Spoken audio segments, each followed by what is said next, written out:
नमस्कार दोस्तों, स्वागत है हमारे साप्ताहिक पंचांग में। मेरा नाम है विकास काशिप। और मैं हूँ शालिनी मिश्रा।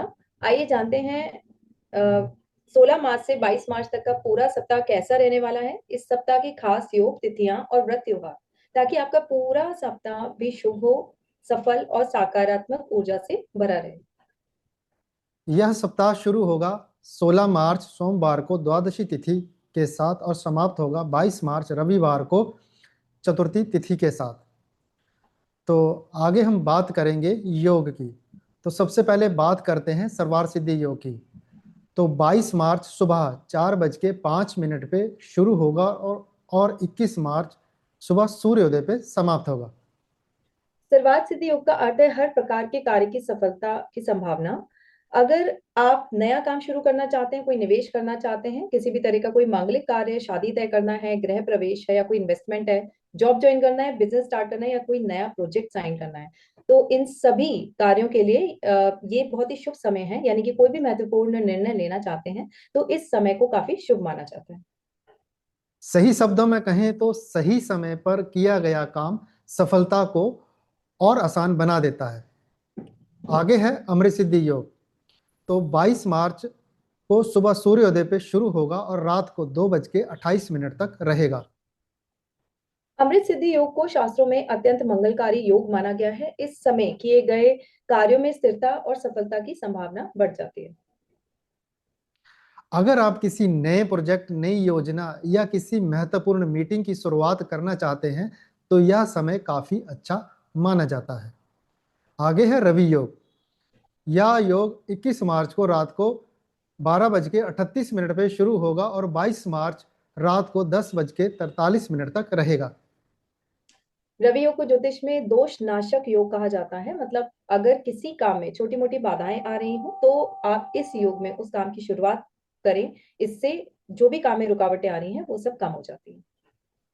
यानी अगर काम थोड़ा सा अटका हुआ है तो रवि योग उसे आगे बढ़ाने का अच्छा अवसर दे सकता है। तो आगे हम बात करेंगे इस सप्ताह की प्रमुख व्रत और पर्व। जी, तो 16 मार्च को इस दिन पंचक प्रारंभ हो रहे हैं और साथ ही सोम प्रदोष व्रत भी है।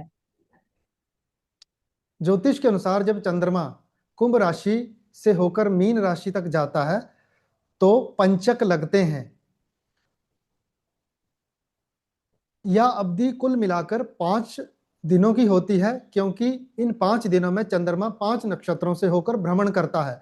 ये 5 नक्षत्र हैं धनिष्ठा, शतभिषा, पूर्व भाद्रपद, उत्तर भाद्रपद और रेवती। तो पंचक में बहुत सारी चीजों की मनाही है। तो पहले है घर की छत बनाना या छत डालना, लकड़ी का काम करना, दक्षिण यात्रा से जुड़े काम करना, यात्रा की शुरुआत करना और शव दहन। अगर किसी की मृत्यु हो जाए तो पंचक में शव दहन के लिए मनाही है, बट देखो शव को हम रख नहीं सकते, तो पंचक शांति के साथ घास के 5 पुतले जलाकर शव दहन किया जा सकता है। तो आगे है सोम प्रदोष व्रत जी। जी, तो जब सोम प्रदोष व्रत जो है वो जब सोमवार को पड़ता है, कोई भी प्रदोष व्रत यानी कि त्रयोदशी तिथि जो होती है हर 15 दिन में आती है, तो अगर ये सोमवार को पड़ रही है तो इसको सोम प्रदोष व्रत कहा जाता है। ये जो दिन है पूरा, ये जो व्रत है वो भगवान शिव और पार्वती को ही समर्पित होता है। धार्मिक मान्यता के अनुसार प्रदोष काल में भगवान शिव विशेष रूप से प्रसन्न होते हैं और इस समय की गई पूजा, उनका जाप, अभिषेक, किया हुआ अभिषेक का जो फल है वो भी कई गुना अधिक मिलता है।